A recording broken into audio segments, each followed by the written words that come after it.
Bismillahirrahmanirrahim. Assalamualaikum warahmatullahi wabarakatuh.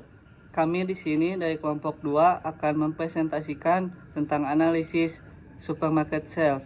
Saya di sini selaku moderator Angga Novimansyah.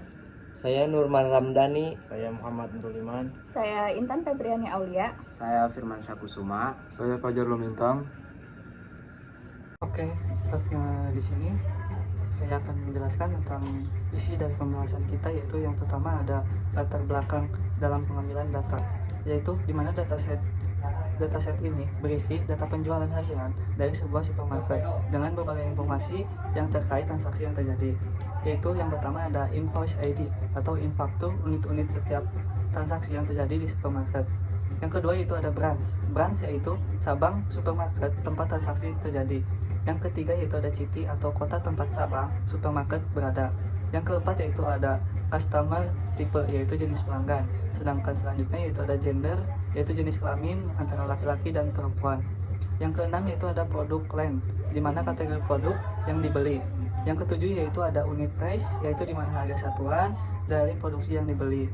Yang selanjutnya yaitu ada quantity yaitu jumlah produksi unit yang dibeli dalam satu transaksi. Yang selanjutnya itu ada tax, yaitu pajak yang dikenakan setiap transaksi sebesar 5% dari total harga. Yang ke-10 yaitu ada total nilai transaksi termasuk pajak. Yang ke-11 itu ada date, di mana yaitu tanggal transaksi terjadi. Selanjutnya itu ada time, yaitu waktu transaksi terjadi.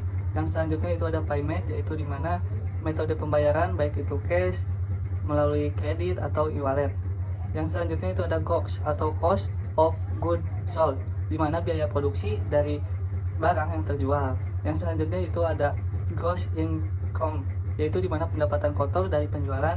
Yang selanjutnya itu ada gross margin percentage, di mana persentasi margin kotor dari penjualan.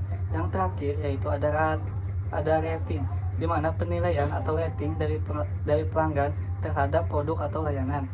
Di mana dataset ini dapat digunakan untuk berbagai analisis, baik itu memahami pola penjualan, profesi pelanggan, dan performance cabang supermarket.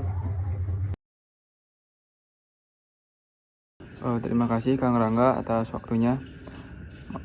Materi ke-1 yaitu analisis penjualan berdasarkan cabang dan kota. Grouping adalah proses pengelompokan data atau objek berdasarkan karakteristik atau kinerja tertentu yang serupa. Penjelasan skrip tersebut, distribusi penjualan berdasarkan cabang dan kota. Ini adalah bagian di mana kita mencetak distribusi penjualan berdasarkan cabang dan kota. Dari grouped data bisa jadi merupakan struktur data seperti dictionary atau data frame yang sudah berisi data penjualan yang telah digrupedkan berdasarkan cabang dan kota. 2. Cabang atau kota dengan penjualan tertinggi dan terendah. Bagian ini bertujuan untuk mencetak informasi tentang cabang dan kota dengan penjualan tertinggi dan terendah. Kesimpulan dari informasi ini menunjukkan: pertama, cabang C memiliki penjualan tertinggi di antara cabang A, B, dan C. Kedua, Kota Napitau memiliki penjualan tertinggi di antara Kota Mandalay, Napitau, dan Yangon. Ketiga, cabang B memiliki penjualan terendah di antara cabang A, B, dan C. Keempat, Kota Mandalay memiliki penjualan terendah di antara Kota Mandalay, Napitau, dan Yangon. Baik, untuk penjelasan skrip di atas, yang pertama, membuat dan menyusun data. Pandas digunakan untuk membaca dan mengelola data dari file CSV. Data dimuat ke dalam data frame. Yang kedua ada pengkelompokan data. Data diperoleh kelompok berdasarkan kelompok kolom branch dan city. Kami menghitung total penjualan total untuk setiap kombinasi cabang dan kota.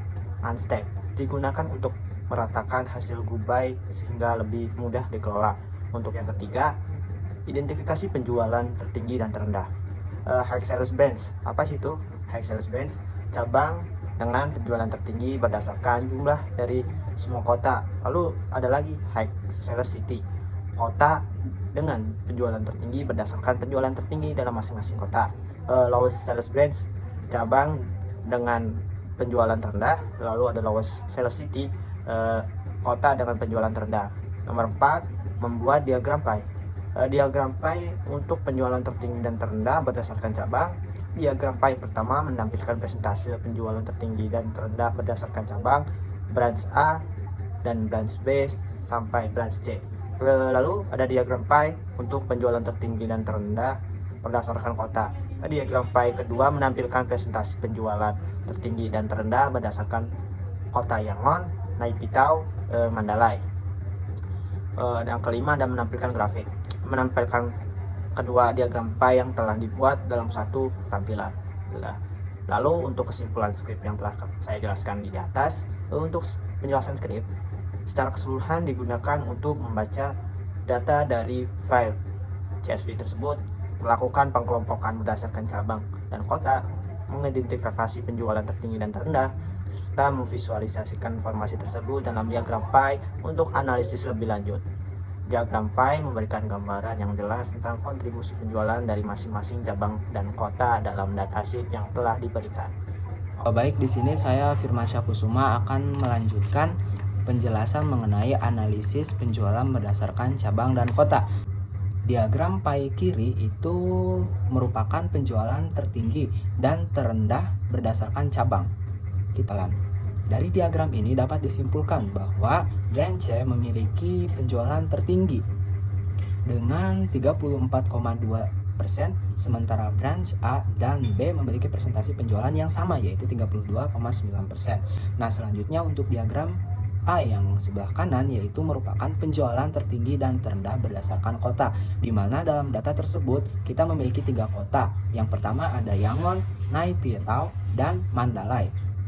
Dapat disimpulkan dari diagram tersebut bahwasannya diagram pie itu terlihat bahwa Naipitau memiliki penjualan tertinggi dengan 34,2%, sementara Yangon dan Mandalay memiliki presentasi yang sama yaitu menyumbang penjualan yang presentasinya sama yaitu 32,9%. Jadi teman-teman, secara keseluruhan kedua diagram yang kami tampilkan atau kami cari tersebut menunjukkan distribusi penjualan yang cukup merata antara cabang-cabang dan kota tersebut, dengan sedikit keunggulan di satu cabang atau kota tertentu. Terima kasih. Oke, baik, selanjutnya di sini kita akan menjelaskan tentang script MEAN yang yaitu di mana kita mengelompokkan berdasarkan jenis pelanggan, yaitu customer type, dan menghitung total serta rata-rata penjualan total untuk masing-masing jenis pelanggan. Hasilnya disimpan dalam data frame. Selanjutnya itu ada gender cell. Gender cell yaitu mengelompokkan data berdasarkan jenis kelamin dan menghitung total serta rata-rata penjualan untuk masing-masing jenis kelamin. Selanjutnya yaitu ada member cell, yaitu di mana kita menyaring data pelanggan dengan tipe member dan mengambil kolom total untuk menyimpan penjualan pelanggan member dalam variabel member cell. Selanjutnya yaitu ada normal cell. Normal cell di sini yaitu untuk menyaring data untuk pelanggan dengan tipe normal dan mengambil kolom total untuk menyimpan penjualan pelanggan normal dalam variabel. Selanjutnya yaitu ada print penjualan berdasarkan jenis kelamin dan penjualan berdasarkan jenis pelanggan. Hasil dari skrip di atas adalah skrip ini menggunakan Pandas untuk mengelompokkan data berdasarkan kolom customer type dan gender, kemudian menghitung total dan rata-rata penjualan untuk masing-masing kategori. Hasilnya memberikan wawasan tentang bagaimana pola pembelian berbeda antara pelanggan berdasarkan jenis pelanggan member dan normal dan jenis kelamin laki-laki dan perempuan. Informasi ini dapat membantu dalam mengidentifikasi tren penjualan, frekuensi dan pelanggan, serta strategi pemasaran yang lebih terata dan berdasarkan karakteristik demografis pelanggan. Dan yang ketiga, analisis kategori produk. Kategori produk mana yang paling tidak populer dan tidak populer. Nah, di sini kita akan menjelaskan tentang analisis kategori produk dengan cara menggunakan script min-max. Dan script min-max sendiri itu meliputi data seperti Velvet. Maksud script ini bertujuan untuk menganalisis data penjualan supermarket untuk mengidentifikasi kategori produk yang memiliki penjualan tertinggi dan terendah. Dengan analisis ini dapat diketahui produk mana yang paling banyak dibeli oleh pelanggan, produk mana yang banyak diminati yang dapat berguna untuk pengambilan keputusan dan strategi pemasaran inventaris.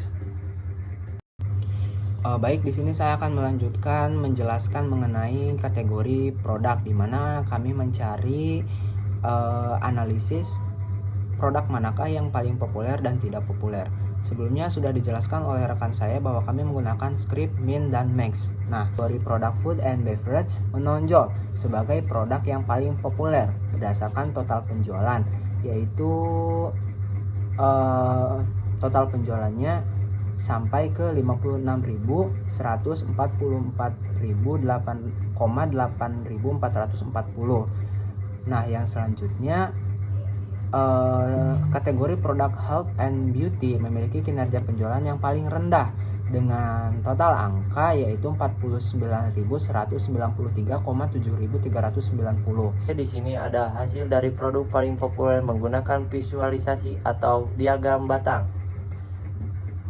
Diagram ini membantu memvisualisasi perbandingan total penjualan di antara berbagai lini produk di sebuah supermarket. Berdasarkan visualisasi ini kita dapat melihat bahwa elektronik aksesoris adalah produk yang paling populer, sedangkan health and beauty adalah produk yang paling tidak populer. Pesan masalah keempat yaitu metode pembayaran yang paling sering digunakan. Kita mencarinya dengan modus. Metode pembayaran mana saja yang paling digunakan oleh pelanggan? Jawabannya adalah metode pembayaran yang paling sering digunakan yaitu e-wallet. Selanjutnya yaitu dengan pivot, hubungan antara metode pembayaran dengan jenis pelanggan atau jenis kelamin. Script ini membuat pivot table yang menunjukkan total kuantitas produk yang terjual berdasarkan metode pembayaran, jenis pelanggan, dan jenis kelamin. Hasilnya adalah tabel yang menggabungkan informasi ini untuk memberikan wawasan tentang pola penjualan. Pivot table ini memberikan gambaran yang komprehensif tentang bagaimana kuantitas produk yang terjual didistribusikan di antara berbagai metode pembayaran, bahwa anggota perempuan paling sering menggunakan kartu kredit untuk pembelian mereka dengan total kuantitas 546, sementara pelanggan normal laki-laki paling jarang menggunakan dompet elektronik dengan total kuantitas 51. Oke, yang kelima, penjualan harian berdasarkan jumlah kuantitas dalam periode waktu tertentu dengan menggunakan time series. Oke, di sini ada skripnya. Skrip ini bertujuan untuk menganalisis data penjualan supermarket berdasarkan waktu penjualan, jam, hari, dan dalam seminggu. Hasil penjelasan gambar pivot di atas. Gambar yang dihasilkan adalah grafik time series yang menunjukkan jumlah kuantitas penjualan harian. Data supermarket Sumbu X menunjukkan tanggal dari 1 Januari 2019 hingga 1 April 2019, dan Sumbu Y menunjukkan jumlah kuantitas yang terjual pada setiap hari. Oke, di sini ada puncak dan lembah. Terus ada tren grafik ini dan kesimpulan. Untuk kesimpulan ini akan dijelaskan oleh rekan saya. Untuk kesimpulan dari script di atas yaitu time series, script ini bertujuan untuk menganalisis dan memvisualisasikan jumlah penjualan, jumlah harian dari data supermarket. Langkah-langkah utama termasuk membaca data dari file CSV, mengkonversikan kolom tanggal, mengkelompokkan dan menjumlahkan data berdasarkan tanggal, dan akhirnya memplot hasilnya sebagai grafik time series. Plot ini memberikan wawasan tentang pola penjualan dalam periode waktu yang telah diberikan.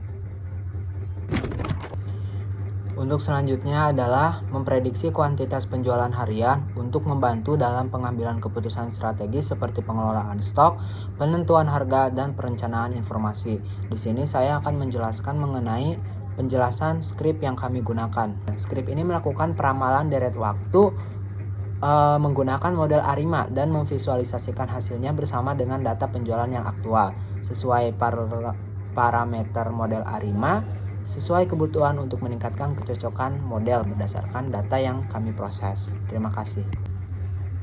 Pada gambar SAIMAX atau grafik tersebut yaitu dalam mengidentifikasi pola dan anomali dalam data serta mengevaluasi kinerja model prediktif. Selanjutnya yaitu ada gambar tersebut merupakan plot yang menunjukkan jumlah penjualan aktual dan dari waktu ke waktu beserta perkiraan jumlah penjualan dari model deret. waktu. Berikut penjelasan detailnya yaitu plot berjudul perkiraan kuantitas penjualan sumbu-sumbu X, yaitu mewakili kuantitas penjualan mulai dari 1 Januari 2019 hingga sekitar 1 Mei 2019. Sedangkan sumbu Y yaitu mewakili kuantitas penjualan, di mana garis biru mewakili jumlah penjualan aktual yang diamati selama periode tertentu, sedangkan garis merah yaitu mewakili perkiraan jumlah penjualan untuk periode mendatang dari luar data observasi yang tersedia. Mungkin hanya itu yang dapat kelompok kami sampaikan. Kurang dan lebihnya mohon maaf. Wabillahi taufiq wal hidayah. Wassalamualaikum warahmatullahi wabarakatuh.